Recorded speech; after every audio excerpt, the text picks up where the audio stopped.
Para você que clama, essa é a palavra da fonte. Salmos 81, ele diz assim: Cante de alegria a Deus nossa força, aclamem o Deus de Jacó, comecem um louvor, façam ressoar o tamborim, toquem a lira e a harpa melodiosa, toquem a trombeta na lua nova e no dia da lua cheia, dia da nossa festa. Porque este é um decreto para Israel, uma ordenança do Deus de Jacó, que estabeleceu como estatuto para José quando atacou o Egito. Eu vou continuar falando desse texto, mas eu quero chamar a atenção principalmente para esse versículo 3. As trombetas, o shofar em Israel, ele era tocado no dia da festa, como o versículo 3 diz, no dia da nossa festa. Mas o único momento em que esse shofar é tocado duas vezes, no dia de lua nova e no dia de lua cheia, como o versículo 3 também diz, era no mês 7 do calendário judeu, onde o povo de Israel comemorava a festa dos tabernáculos. A festa dos tabernáculos tinha como objetivo relembrar o tempo da peregrinação no deserto. O tempo em que Israel, saindo do Egito, indo para a terra prometida, viveu como um povo nômade no deserto. E um tempo onde Deus o sustentou o povo de Israel ali, com uma mão poderosa e com muitos milagres. E é interessante a gente ver que o tema do deserto é muito importante na Bíblia, né? Além de o povo de Israel passar pelo deserto e de ter que lembrar como estatuto, né, deles lembrarem todos os anos dessa peregrinação no deserto, a gente vê o Novo Testamento abrindo com a voz que clama no deserto. João Batista chamando o povo de volta para o deserto, para um batismo, para viver coisas novas, depois de um tempo de silêncio profético. Jesus, quando ele inicia o seu ministério, ele é tentado no deserto. E o livro de Hebreus, por mais que não exista um versículo falando claramente sobre isso, mas o livro de Hebreus, na sua totalidade, a visão geral do texto, é um chamado para nós entendermos que a nossa vida aqui na Terra hoje é um deserto. Principalmente o capítulo 3 e 4, ele nos chama a entender a sua vida hoje aqui é um deserto. Eu tive a oportunidade, numa dessas minhas viagens pelo mundo, de passar, indo para São Tomé e Príncipe, uma ilha na África. Marley e eu sobrevoamos por 4, 5 horas sobre o deserto do Saara. Não é o mesmo lugar onde Israel peregrinou, mas uma região similar, bem próxima. E o que a gente podia ver por horas e horas era simplesmente areia. Só areia. E é interessante que às vezes a nossa vista é enganada, porque a gente vê e fala, tem alguma coisa ali, mas é simplesmente a sombra das nuvens na areia e não tem nada mais.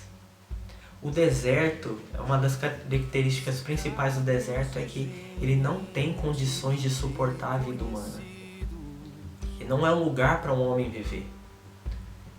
E a Bíblia quer que nós lembremos, né? O Deus estabeleceu isso como estatuto para o povo de Israel lembrar todos os anos, né, da peregrinação no deserto. E a Bíblia ela nos chama a entender que a nossa vida aqui é um deserto. E é interessante que como na nossa vida, nós passamos por uma situação de deserto, uma situação de dificuldade, de aflição, a nossa primeira reação é falar, por que Deus? Por que você está permitindo que isso aconteça? E muitas vezes nós nos afastamos de Deus. A gente acha que Deus está manipulando situações, trazendo a pessoa certa para nós casarmos, nos colocando no emprego certo e fazendo a nossa vida financeira florescer e trazendo pessoas que vão suprir nossos sentimentos, nossas carências, até o ponto que nós vamos chegar, nós vamos culminar para o ponto onde nós vamos ser felizes e satisfeitos. E o que a Bíblia está dizendo olha, cai na real, esse mundo não tem o que é capaz para suprir a tua vida. Esse mundo é um deserto, e no deserto o homem é incapaz de viver, a menos que por intervenção divina. Foi isso que aconteceu com Israel no deserto. Olha só, o versículo 7, ele diz, na sua aflição vocês clamaram e eu os livrei do esconderijo dos trovões e respondi, e os pus à prova nas águas de Meribá.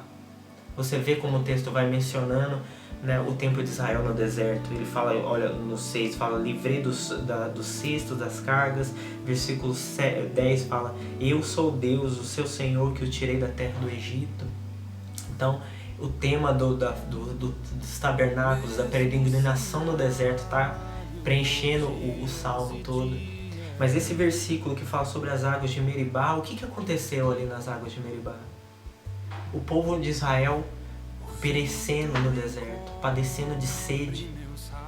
E Moisés ali, ele tem uma ordenança da parte de Deus de ferir a rocha. E da rocha, de uma rocha, brota água e sacia a sede do povo. Então, o que a gente vê nesse texto aqui é que a nossa vida é mesmo um deserto. Nós estamos passando pela nossa peregrinação no deserto em direção à terra prometida, a nossa promessa. E no deserto há dificuldades e muitas vezes nós sentimos que nós vamos padecer. Mas existe uma rocha no deserto. Uma rocha que é colocada no deserto. E é dessa rocha que nós tiramos o nosso sustento e o alimento para a nossa vida. O povo de Israel tentou tirar esse alimento de vários outros lugares. Tentou se rebelar contra Moisés, tentou fazer um bezerro de ouro e falar, isso é o nosso Deus. Tentou voltar para trás, para a terra do Egito. Mas o que a gente entende aqui é que o deserto, a vida é um deserto, vai ser um deserto, e que esse deserto é uma oportunidade que nós temos de nos encontrar com a nossa rocha, a rocha que nos alimenta. É no deserto, é nas situações difíceis da nossa vida, é nos momentos de aflição que nós temos a maior oportunidade de termos encontro com essa rocha que nos sustenta. A nossa vida é um deserto, mas há uma rocha no deserto. E é interessante que o último versículo desse texto diz, mas eu sustentaria Israel com o melhor do trigo e com o mel da rocha eu satisfaria. Já é muito improvável a gente imaginar água saindo de uma rocha. Mas o que Deus promete nesse texto é mel brotando dessa rocha. Doçura. Da situação mais improvável, do lugar mais insípido, o que Deus nos promete é mel, doçura. Então o meu chamado, o meu encorajamento para você hoje é: entenda que a sua vida é um deserto sim, e que nesse mundo teremos aflições como Jesus nos prometeu, mas que existe uma rocha nesse deserto, existe uma rocha colocada nesse deserto, e que a nossa missão de vida é termos um encontro real com essa rocha, onde ela vai ser todo o nosso sustento, tudo que nós temos para sobreviver vai vir dessa rocha, e é dela que nós vamos extrair esse mel e essa doçura. Até a próxima Palavra da Fonte.